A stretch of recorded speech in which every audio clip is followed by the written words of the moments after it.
आपल्या आरक्षणाला कुठंतरी धोका पोचतोय म्हणून एका तरुणाने आपलं संबंध जीवन आरक्षण वाचावं त्याच्यासाठी चालणाऱ्या आंदोलनामध्ये आपल्या जीवनाची आहुती दिली आहे।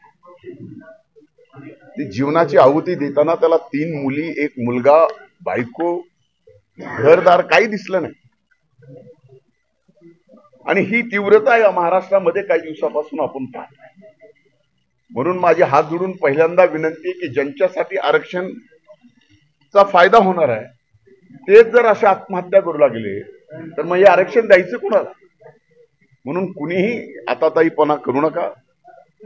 सरकार अतिशय सजग आहे। माननीय मुख्यमंत्र्यांनी, माननीय उपमुख्यमंत्र्यांनी कुठल्याही आरक्षणाला धोका लागणार नाही याची खात्री घेतलेली आहे, जबाबदारी घेतली आहे।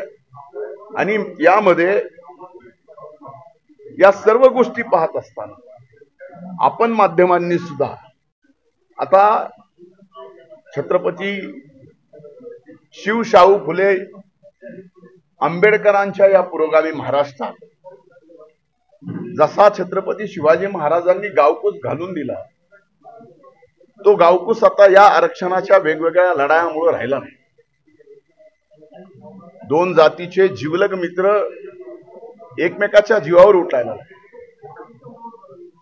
आणि काही जिल्ह्यात तर पोलीस डिपार्टमेंट मध्ये पोलिसांना ड्रेसवर अन्नाव लावायची सुद्धा बंदी आहे।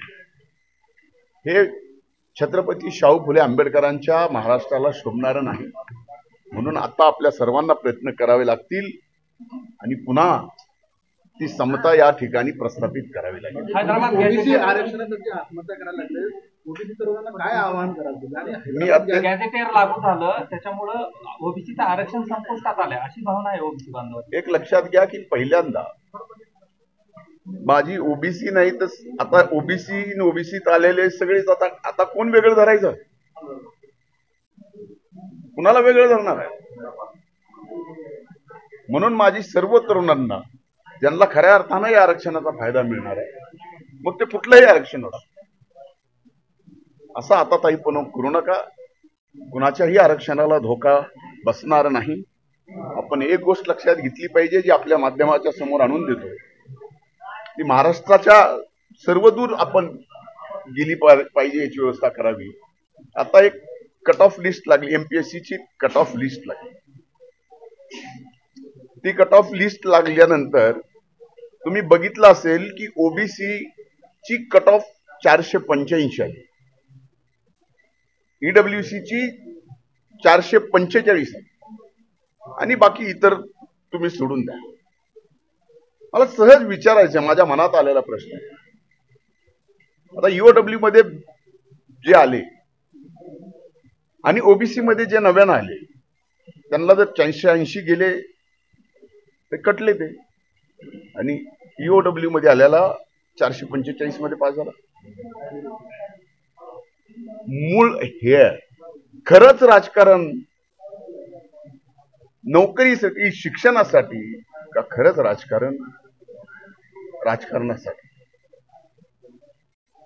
हा विषय आता आपण सगळ्यांनीच मुख्यमंत्र्यांना पत्र लिहिलेलं मी माननीय मुख्यमंत्री महोदयांना पत्र दिल्यानंतर त्यांचं माझं फोनवर एकदा बोलणं झालं, पण या प्रकरणामध्ये माझा त्यांचा मेसेज झाला आणि त्यांनी या सर्व जी काही मदत करायची सरकारच्या वतीनं त्याची जबाबदारी त्यांनी घेतलेलीच आहे। आम्ही सुद्धा आमच्या वतीने जी काही जबाबदारी घेतोय। माझी आपल्याला हात जोडून विनंती आहे की आपण सुद्धा आता या महाराष्ट्रात शाहू फुले आंबेडकरांच्या महाराष्ट्रात सर्व 18 पगड जाती धर्म एकत्रित गुन्हा गोविंदाने राहावेत यासाठी प्रयत्न करावा। जीआर रद्द करण्याची मागणी होत आहे, जीआर रद्द होऊ शकतो का?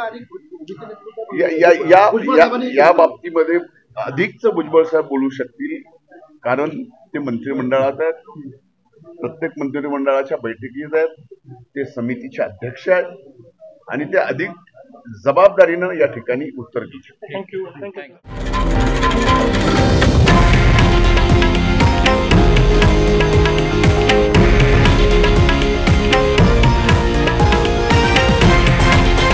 हे आहे देशातील नंबर 1 न्यूज नेटवर्क आणि आपण पाहत आहात TV9 मराठी, एकमेव.